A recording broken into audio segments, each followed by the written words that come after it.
Hello hi welcome back to my channel. চলো review করে চ্যানেলে তোমাদের সকলকে স্বাগত দিচ্ছি। যিশু চলে একটা নতুন কন্টেন্ট নিয়ে নতুন একটা মুভি রিভিউ দেবো। এই মুভিটাকে তোমরা তোমাদের নিকটবর্তী সিনেমা হলে পেয়ে যাবে। এই মুভিটা কিন্তু ইংলিশ ল্যাঙ্গুয়েজে আছে, তোমরা হিন্দি আপডেটটা পাচ্ছ না। তো মুভিটার নাম হচ্ছে they will kill you. Short film, night of the living cat বা এই ধরনের যারা হরর কমেডি মুভি পছন্দ করো তাদের জন্য কিন্তু এটা মাস্ট ওয়াচ হতে চলেছে।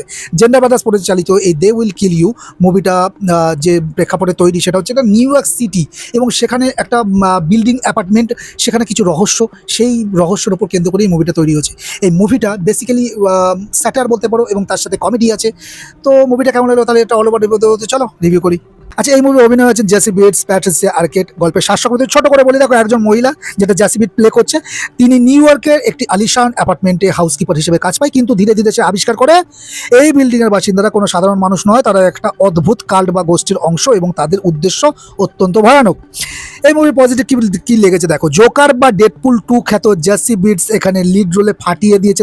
তার ন্যাচারাল এক্সপ্রেশন এবং থ্রিলার মোমেন্টগুলোতে একটা সার্ভাইভাল ইনস্টিংক্ট কিন্তু দেখবার মতো হবে। আচ্ছা, মুভিটি কেবল কিন্তু একটা হরর নয়, এতে সমাজে উচ্চবিত্ত শ্রেণীর ভণ্ডামি এবং তাদের অদ্ভুত মানসিকতাকে চমৎকারভাবে ব্যঙ্গ বা স্যাটার করা হয়েছে। হাসতে হাসতে ভয় পাওয়ার এক অদ্ভুত অভিজ্ঞতা হবে।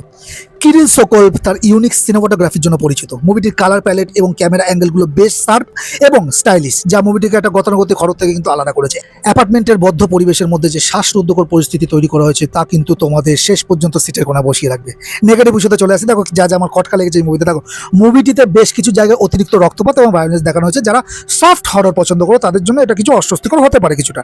আর গল্পের মূল থিম এই যে একটা রহস্যময় বাড়িতে আটকা পড়া, অনেক মুভিতে দেখা গেছে, তাই প্লট টুইস্টগুলো খুব একটা চমকপ্রদ নাও হতে পারে, কাছাকাছি প্রেডিক্টেবল বলবো। আর সেকেন্ড হাফে এসে কিন্তু গল্পটা কিছুটা তাড়াহুড়ো করে শেষ করা হয়েছে বলে মনে হয়েছে, যেখানে আরও একটু চরিত্রগুলো একটু ডেভেলপ করা যেতে পারতো, সুযোগও ছিল কিন্তু সেটা করা হয়নি।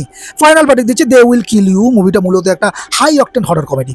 তুমি যদি একটু অন্যরকম মেকিং বা স্টাইলিশ থ্রিলার পছন্দ করো তবে এই মুভিটি তোমার জন্য উইকেন্ডের লিস্টে রাখতে পারো। আর এই মুভিটাকে আমি রেটিং দেবো 3.5 আউট অফ 5। মুভিটা আমার ভালো লেগেছে, হরর কমেডি হয়েছে দারুণ, এবং মুভিতে যে অভিনয়গুলো খুব ভালো লেগেছে, যারা যারা অভিনয় করেছেন এই মুভিতে।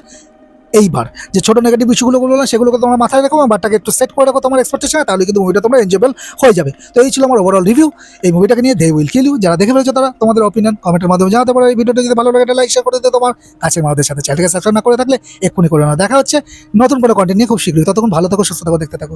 চলো রিভিউ করি, টাটা।